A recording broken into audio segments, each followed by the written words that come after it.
Hi, it's Theo and thank you for joining me. And today we are looking at the best decks to climb the legend after the big patch we just had. And oh boy, did the patch change a lot.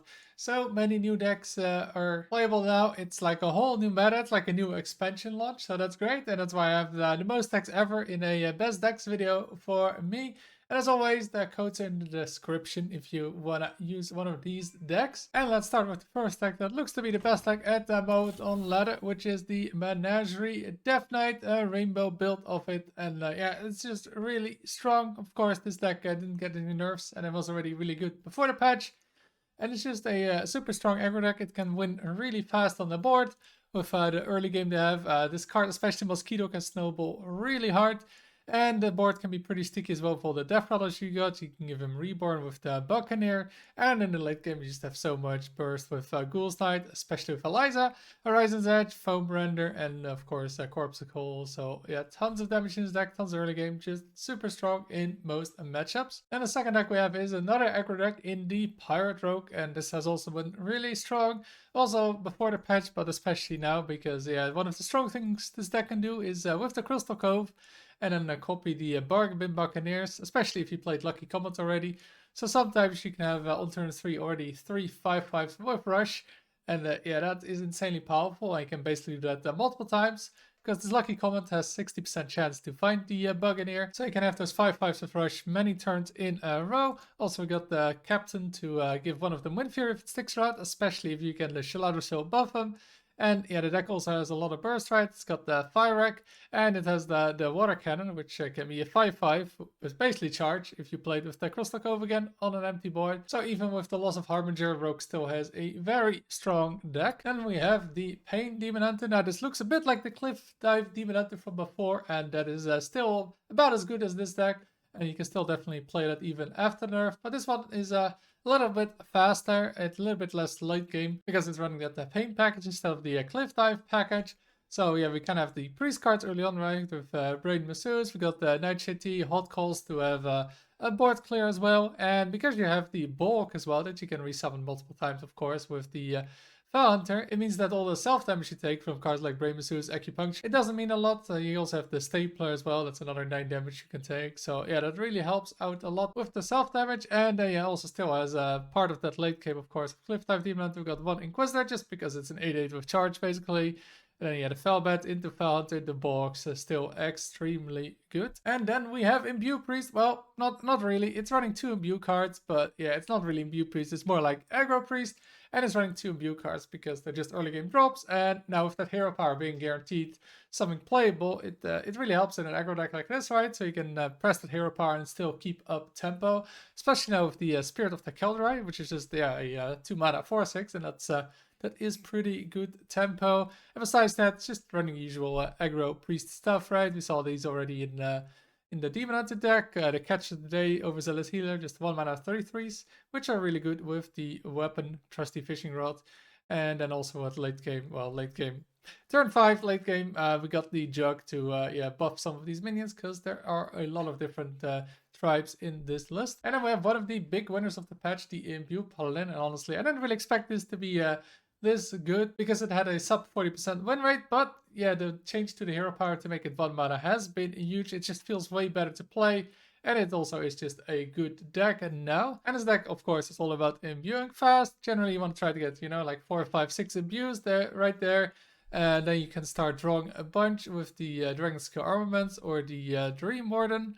You don't really need to get to like 10 drops or something. It's obviously great if you get the 10 drops, but I think the biggest strength of this deck is in the mid game. But you do have late game, obviously. We got the Ceaseless, we got the Malorm, and we got the Ursel with the Renewing Flame. So yeah, if you keep the board empty every turn, this can be 30 damage. So the extra burst and healing is great, especially when you keep summoning dragons every single turn. And then we have the Handbuff Death Knight, which fell off a little bit the last patch, but I think it's back. It looks really strong in the stats, because it just has so many stats early on the board, especially if you draw the Puppeteer early, and then double if you can use it with the Brittlebone Buccaneer. And with a lot of the early game blowouts gone, yeah, this deck's weakness was really the early game, so that just makes it a lot better. Because once you get past that early game bump, then yeah, you get to do the buffs right, and then you get insanely strong turns with the Swarm Guard being buffed, with even the zombie tank being buffed, right? No Muncher being buffed. All these cards that are insanely strong with buffs.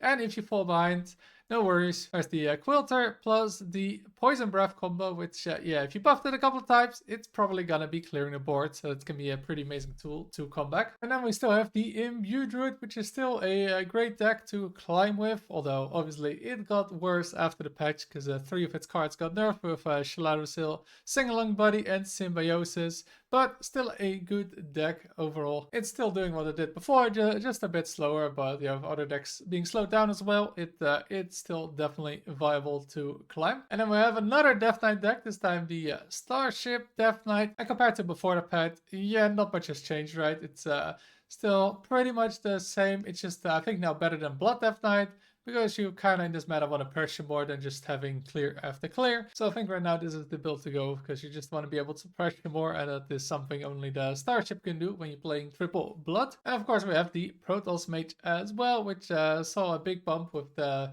disappearance of Hunter, and it is a good deck right now. Maybe not as broken as some people thought it was going to be, but it's just good. It just, yeah, it still loses to a lot of the matchups, but it does farm those slower matches, of course, because, yeah, Colossus is a pretty good card in the late game. And then we have another Handbuff deck, and it is the Handbuff Hunter.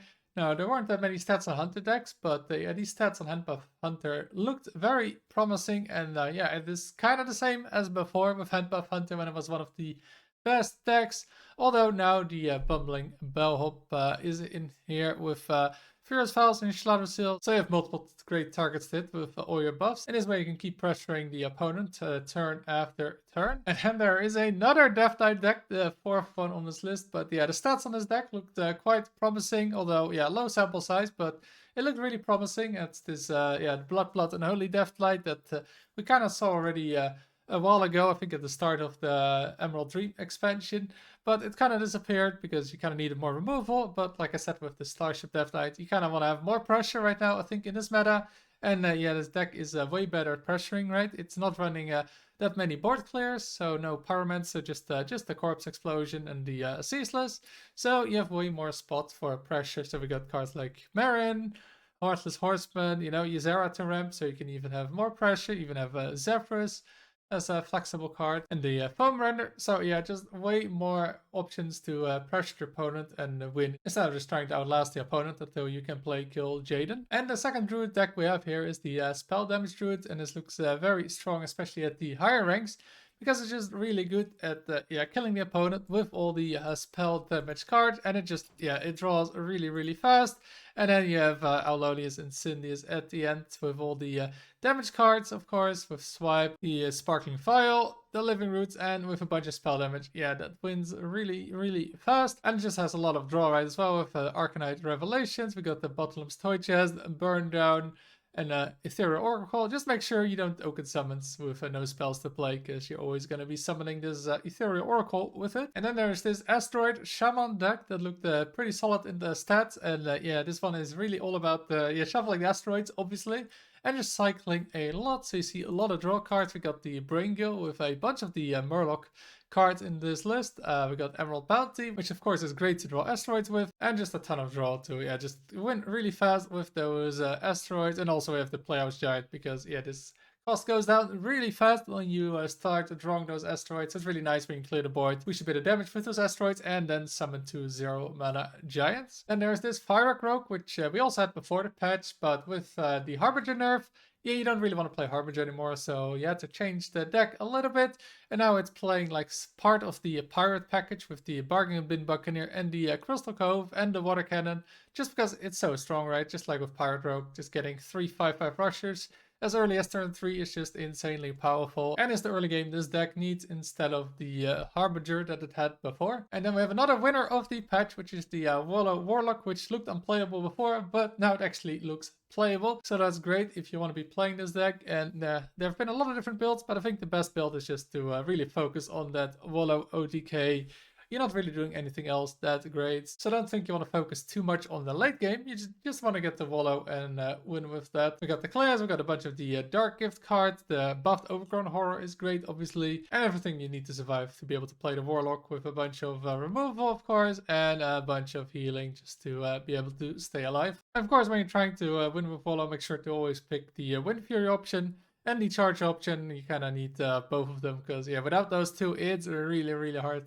to actually win with Wallow. Even though you do have some extra burst, right? You got the Hellfire, the Corpuscles, but without those two options, it becomes pretty hard to actually win with Wallow. Then we have the Hydration Warrior, and still a solid deck, though I think the reduction of Rogues kind of hurts this deck, because that was a really good matchup, as well as the Imbue Druid was a good matchup as well. So the change in meta hasn't been amazing for Warrior, but it's still just solid all around. You just try and survive in the early game, and then you start playing your taunts, and then yeah, once you get the Tortilla, you're pretty much unkillable for most decks. You just gotta try and survive until that point. And then the last deck I got for you is the Fyrakk Rogue, which doesn't look too amazing for climbing, but it looks really good in the higher legend ranks. So if you're good at this deck, this is a good deck to climb with. And what this deck wants to do, obviously, is cycle really fast. You can draw your deck as early as, I think, even turn 3 in the ideal circumstance, but generally like turn 5, turn 6, you draw your whole deck, and then you play Agency Espionage to have a bit more gas. But generally you just get huge boards early on with 2 giants and a bunch of the other minions you have. And then you can bounce the Moonstone Mauler 4 times, so you have 6 of these in total, and then you shuffle 18 asteroids. And yeah, that generally wins the game against most players if you do that fast. And those are all the decks I've got for you. There is quite a few of them, as you can see. This patch really opened up the meta, so please let me know in the comments what you've been playing, if you've been playing other decks than in this list, because there are still more decks that are viable to climb with than just what I've listed here. There's so many decks that look good at the moment. Anyway, I hope the video was helpful. If it was, make sure to like and subscribe. Thanks for watching, and until next time.